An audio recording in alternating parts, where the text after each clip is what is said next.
welcome to my channel. This story time is about the time I was in a relationship with a narcissist. Before I start my story time, these stories are not being told to defame anyone, to hurt anyone, or to put anyone in a bad situation. I always like to say, if people wanted you to have better things to say about them and better stories, they would have treated you better. If you know who I'm speaking about, please do not contact them in any ways. These things happened a very long time ago and I'm working through them. On to my story time. For the sake of the story, we'll say Alex. I met Alex back in 2011.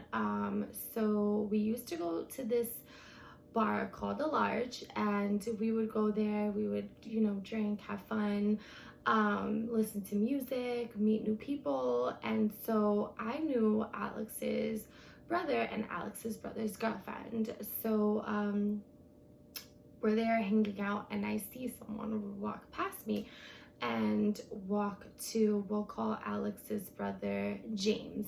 So he walks to James and my friend leans over to me and she's like, oh, that's James's brother Alex.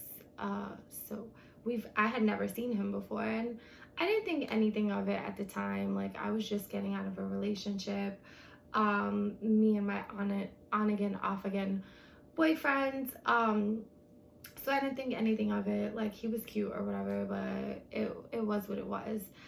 So we were hanging out. We would always go to the spot, The Large. So I would continue to see Alex all the time.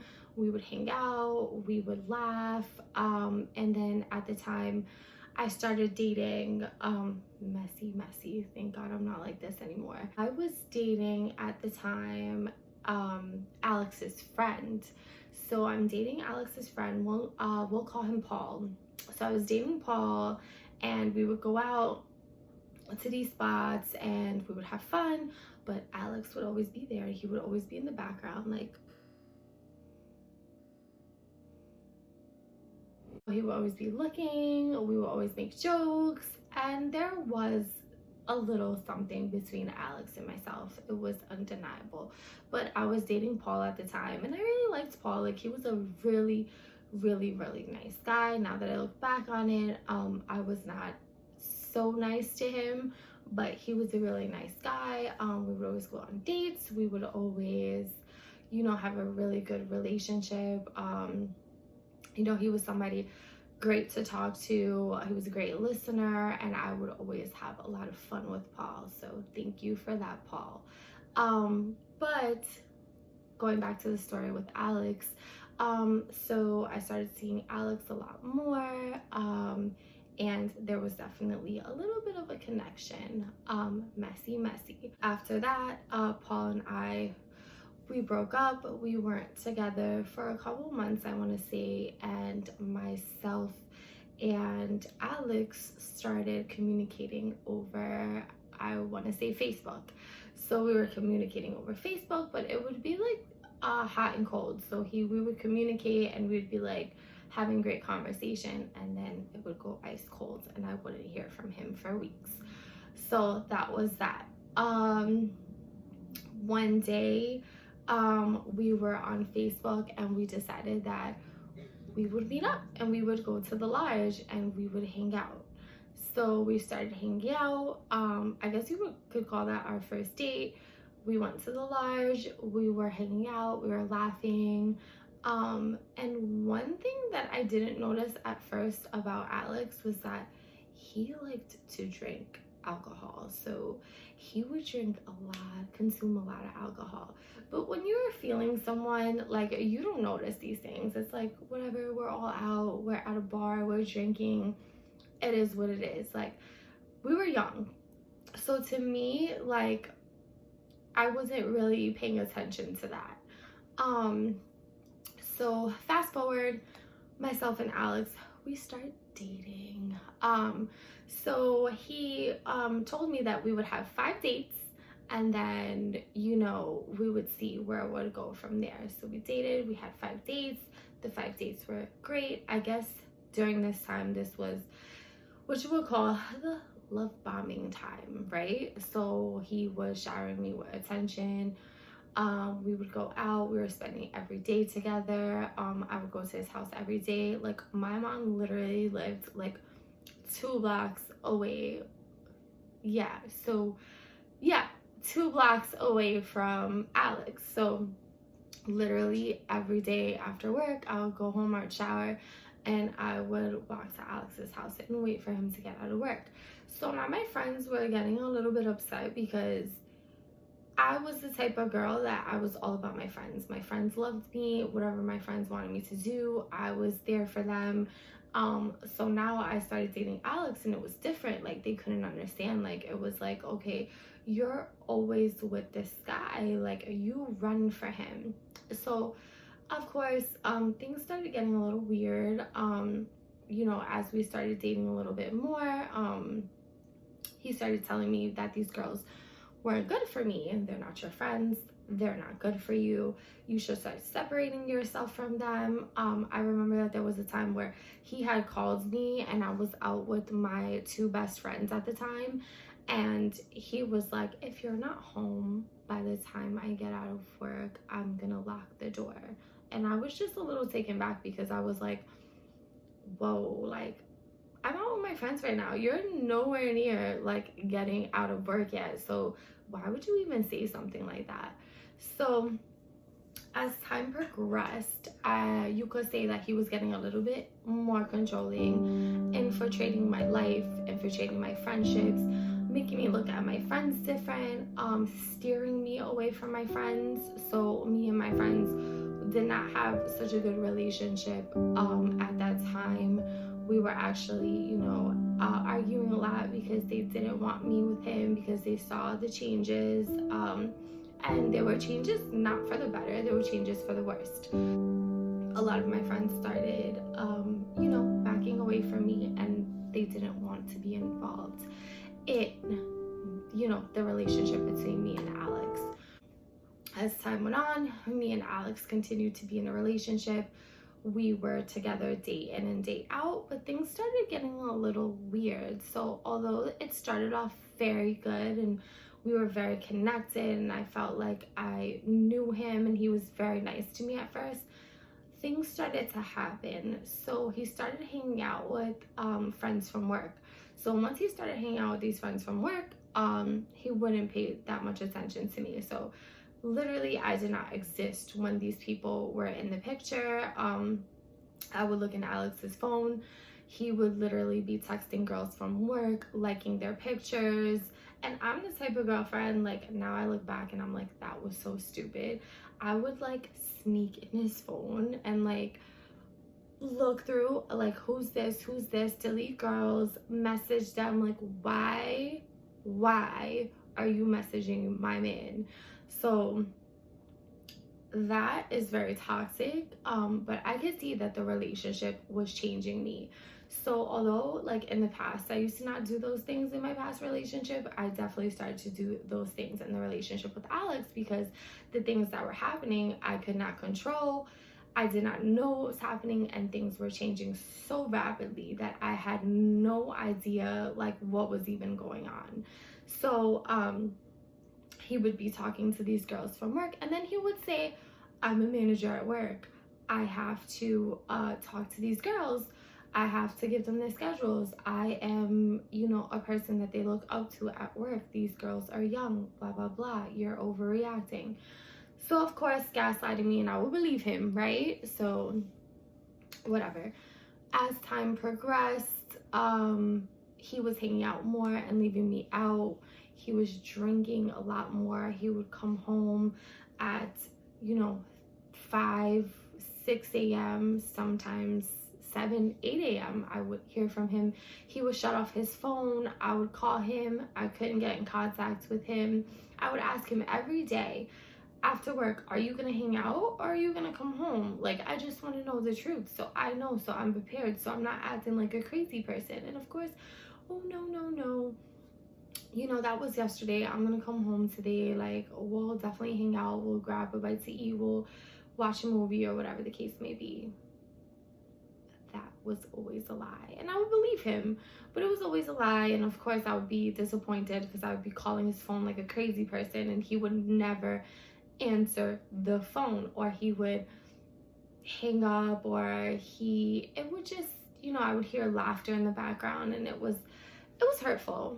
So I remember one day I called his phone, and one of his friends answered, and they were like talking in a weird voice, and they were like, "Hello, this is the Chinese food restaurant. Can I take your order?" And I was just like, how immature is that? Boy, like, how old are we? Like, I know we were young, but like we were definitely in our 20s. So, and the thing about Alex is that Alex had a daughter, right? When I met Alex, that's something that I forgot to add to the story. He had a daughter, and so he had a daughter from his previous relationship, and him and the mom had broken up. And so when I met Alex, I was introduced to his daughter. So I could not understand why he was treating me like this when he had his own daughter that, he loves and he cares about. He wouldn't want anyone to treat his daughter like that, right? But that was that. So fast forward to 8 months, I found out I was pregnant by Alex. So I go to my dad's house after work. Oh, all the while this is all happening, I'm actually coming in late to work every day. I'm not getting any sleep. I'm crying every day because I can't understand why he's acting like this with me. I'm getting upset. I'm missing work. So not only was this relationship affecting me emotionally, it was literally affecting everything around me: my job, work, my relationship with my friends. My friends did not want anything to do with me, like nothing. Like I would see them and it would be like, because they didn't want to deal with what was going on between me and him. So I was missing work. I was, it was bad. So 8 months comes, I'm, feeling weird. So I decide to, instead of going to my mom's house and then going to Alex's house, I decided to go to my dad's house, because technically I was supposed to be staying with my dad, but because I wanted to be closer to Alex, I would always stay at my mom's house. But I also had a room in my dad's house. So I went to my dad. I told him I had brought a pregnancy test and I thought I was pregnant. And he said, well, you have options. And if you want to have the baby, you don't need to be with him. We will support you. Your whole entire family will support you. And all you need to do is receive a check in the mail from him. You don't need to be involved with him. But of course, I was still very attached. And of course, I did not want that to happen. So I did want to, have this baby and potentially work things out and be close to Alex. So I take the pregnancy test and it comes out that I am pregnant. So with that being said, I tell Alex, I text him, I'm in the bathroom, tears are coming out of my eyes. I remember it so vividly. And I text him and I'm like, so I'm pregnant. And I show him the pregnancy test stick. And he's like, I told you I didn't want any more kids right now. I told you that this was not the right time. I don't agree to this. So in my head, I'm like, mister, didn't we both agree to certain actions? Weren't we both aware what could have happened if we continued to do those actions? Boy, what? So I was confused. I was like, excuse me, what? I don't care. Like, you cannot tell me what to do with my body. I'm gonna do what I want to do, and screw you. Like, you're insane. So although that happened and I was very hurt and I was crying, you know, I still wanted to be with him because I was still very much connected to him. That's what narcissists like to do. They like to reel you in, make sure that they catch you in their web, and then they like to see how far they can take things. And this man was taking things super far. Like, it was crazy the things he would say to me. So, a couple weeks after that, you know, he was still going out. I was still suffering. I would call him. We would get into really, really bad arguments, like not regular arguments. Like most of the times I couldn't even talk to him because he was intoxicated. So it was like, why?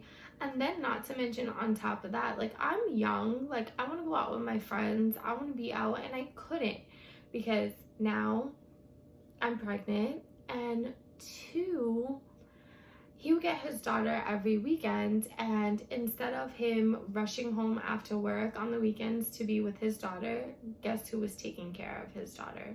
I was. So he would pick her up, drop her off at my dad's house.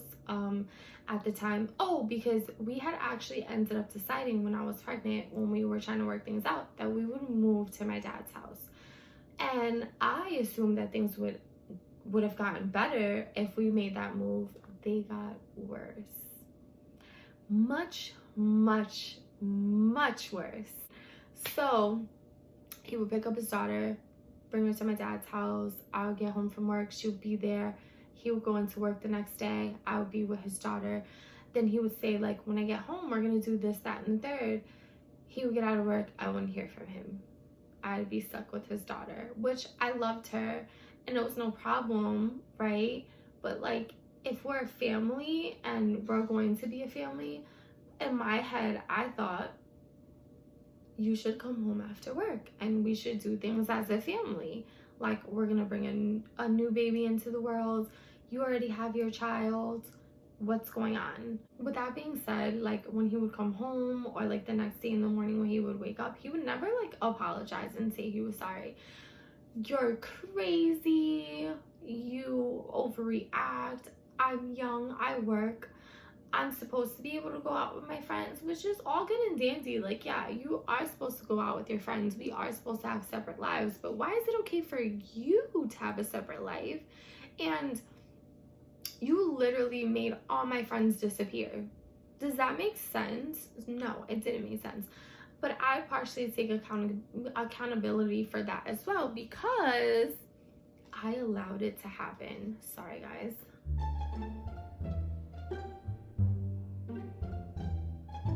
So he wanted to go out, have his friends, drink, not be a family man, not be in a relationship with me, but he would not break up with me. I never understood that. So I never really broke up with him either because I literally was in love with this man. Like, I wanted to be with this man. I don't know what it was, but it was like tunnel vision. And I kind of never was like that in my other relationships. Like, I would be with like these guys and I would date, but I never really had like tunnel vision. Like, I was always like, oh yeah, because I was young, right? So with Alex, it was completely different. It was 100% tunnel vision. Like, I was in love. So I still wanted to be with him. So he was doing all this nonsense, not coming home. I'm missing work. I'm going crazy. My emotions are everywhere. I'm also with child. So a few weeks after that, I was in bed and I was tossing and turning and I felt really bad pains, and I go get up to use the bathroom and I'm bleeding and I miscarried. So we called the ambulance. I go to the nearest hospital and they tell me that I miscarried. So that was very devastating for me. During that time, he tried to be there for me, like in that moment, in that exact moment when it was happening. We went out to eat after. I was crying. I was very upset, and you know, I felt like this was very traumatic for me, and I almost wanted to break up with him, but I still didn't. So we were still dating. At this time we had moved back into his mother's house because there was a situation that happened in my dad's house after I miscarried. We had resumed back to business. We were arguing like every day. He was still drinking. He was, so one night he comes home and he's like, oh, we were paying rent at my dad's house too, but I miscarried, and then I had ended up also being terminated from my job. So I didn't have any form of income at that time. So he was basically paying all the bills. I think he was paying like $500 a month to my dad, and then like both our cell phone bills. So one day he comes home and he's like, I can't afford shit because of you. This is terrible. I hate this living situation. And so we're arguing, and we're going back and forth, and we're arguing, and he's saying, he dislikes being here, he dislikes being with me, and he wants to break up. So I was crying. I went to go to sleep, and as I'm sleeping, all I remember is him leaning over and asking for his charger, and I still continued to sleep, but I heard him, and he leans over and kind of like slaps me. So I wake up and I'm like, why are you slapping me? And he's like, I'm slapping you because I want to know where my charger is. And I could literally smell the alcohol off of Alex's breath. Like, it was disgusting. And so we had gotten into a really big fight, and it got physical, and I ended up getting a big bite mark right here, and I was literally gushing blood. Oh, all the while, his best friend, one of the guys that he was hanging out with, and every time he would hang out with him, it was like literally bad news, was sitting there the whole time watching him do this to me, and he did not say a word. Not a word. And I don't respect that, because if you see a man manhandling a woman and mistreating her, like, speak up. I get it, that's your friend, but speak up. But he didn't, and he allowed it to happen. So that's that. He decided that he would take his things, he would leave. My dad actually ended up having to come out of the room and telling him that he couldn't stay with us anymore because he was so disgusted with what was going on. And he apologized to my dad and said that he would leave. And I guess he had left some money in his computer in my dad's house. So he came back and he was knocking on the door, and I didn't answer because I was scared. And he goes, Hannah, please open the door. I'm sorry. I never meant to hurt you. And I'm almost getting like teared up a little bit. But it is what it is.